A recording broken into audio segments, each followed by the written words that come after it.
What's up, all you quarantine cuties? I'm Paris, and this is Keep It Social. And you know who's on with me today, my tenacious co-host, Terrence. What's up, Terrence? How's it going? I'm great, Paris. My dog is finally back home with me, so I'm You have back a to being dog? a doggy dad. Yeah, I had him for a while, but he had to go stay with my parents, and now he's back, so I'm happy. How are you Look today? at you. You're blessed. I'm blessed. I'm doing well. Thank you. And Terrence, I'm excited because we're welcoming back our friend Gianna, who is a TikTok creator and a reporter for Dirty Water TV. What's up, Gianna? How's it going? Hey guys, thank you so much for having me back. Thanks for being with us. So y'all, we have to talk about TikTok because there's all this stuff swirling around about TikTok being banned and everybody's upset, and all up in the middle of this are the creators. And Gianna, since you're a TikTok creator, we want to hear from you about how you're feeling about this. I am heartbroken, I'm upset, I'm scared, I'm disappointed, I'm all of those feelings over this. All of the potential emotions. TikTok ban. But why exactly? Like, why are you so connected to TikTok at this point? Definitely. I actually joined TikTok, as one of those people that said, I'll just download it, see what all the hype is about, but I'll probably delete it. I don't really want to spend hours scrolling, but that's who I turned into. And inevitably, I turned into a creator. I just started making little vlogs, little story times, and they caught traction. And now I have over 100,000 followers. So with that, the ban would take all of those followers away that I worked really hard for. I know it's not too much in the TikTok world, but those will all be gone. And it's just, the app itself brings me so much happiness because all of the videos are hilarious. It's what I do late at night when I can't sleep. I just scroll and I laugh. It's like my one little bit of happiness in this pandemic, and it's going to be snatched away. And as someone who wants to be in the entertainment industry and is trying to grow their audience on their own right now, 100,000 people are going to just be gone. And they could go to Instagram, they could go over to YouTube, but TikTok is where I get all the traction. So I'll be really upset. I'll feel like all the hard work that I put into this app is just going to be taken away. So Gianna, platforms kind of like go away, they change, they disappear all the time. Of course, there was a time everybody was on MySpace. MySpace went away. Everybody was like, oh my God, what's going to happen? I can't practice my coding. And then nobody ever talked about it again. Same with Vine. Although Vine, we really lost some gems with Vine. Right. But then Instagram came about and people warmed up to it. So I hear you. I know that you're worried, but is there any chance that maybe your followers will just follow you and maybe Reels will become your new TikTok?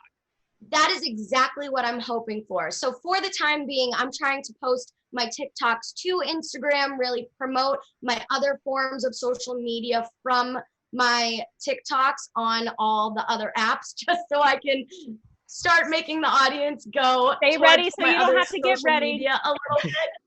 Exactly. So hopefully all of them won't go away. Hopefully the ban won't even happen. I don't even know what's going on, but I am working to kind of push my fans to the other socials. Yeah, but see, that was the thing for me. I think we've actually talked about this before. Is like, why is this ban actually happening, right? Like, I feel it's kind of just another swing in a fight between our current administration and social media. Like, I understand the privacy concerns, which is something we've heard over and over again, but I feel like between the privacy concerns and just wanting to sell TikTok in this ban, like the followers, the users are getting caught in the crossfire. Now, mind you, I am not an avid TikToker, I am not. However, I benefit greatly from the content that is always shared to my other platforms, particularly Twitter. And I think that's why so many people have become so connected to it, even if they aren't TikTokers, influencers like you, like we become connected to the app just because if we haven't seen the content on TikTok, in one way or another, we've seen it somewhere else. And so we want that. And I know for me, I definitely don't want to lose it, Well, there is a chance that it won't completely go away, right? Like a US company like Microsoft or Oracle or Netflix could buy it. But even if they do, Gianna, I'm wondering for you, like, are there any concerns about the platform changing, since it'll have, like, we all know new management will come in, they change the color, they might take your favorite menu item off the menu, they have that mac and cheese that you like. But I mean, do you think the same thing could happen with TikTok? I definitely think so, Paris. And one thing in particular that I definitely think will happen without a doubt if an American company buys the app is that we're going to see a lot more ads. And maybe we'll even see some in-app purchases because, as we know, this country is all about money. So if a company buys this, how are they going to bring in the most income in order for it to stay? More ads, more opportunities for purchase within the app. So maybe we're going to see a little bit more of that, hopefully. And one thing that I also want to say is back on Terrence's point of privacy is that I am actually so surprised because we all know that Instagram listens to us. You know, I will talk about a pair of shoes, very specific. You know, I want this pair, this color, this brand, and immediately I see an ad without even Googling. So we know that our phones are listening 1,000%. And what I'm curious is why would they even ban this? And, you know, I feel like that's going to happen as well if, let's say, Microsoft buys the app. They're going to maybe integrate that technology to provide those sponsorships that would adhere most toward the creators. So it's definitely going to change. It might take some getting used to, but I'd rather it change than for it to completely go away. Yeah. And see, for me, I feel like that just solidifies, you know, we talked about this as well, you know, the fact that there are privacy concerns with so many other American-owned apps that it makes it feel like the fact the ban is happening, so to speak, and it gives it this xenophobic undertone, you know what I mean? And so that's really unsettling for me, for a lot of people.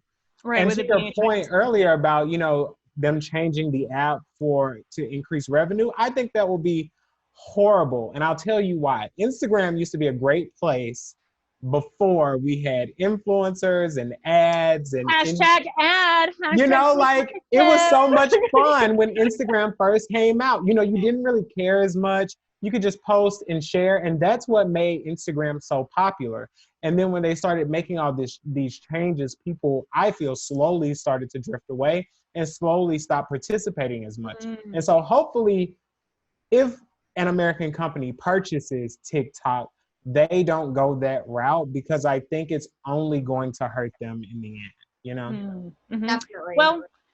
Well, there is some time. A decision doesn't have to be made until November 12th. Right. Well, Gianna, speaking with the G alliteration, Gianna Gravelisi, thank you for being a great guest. You can count on me.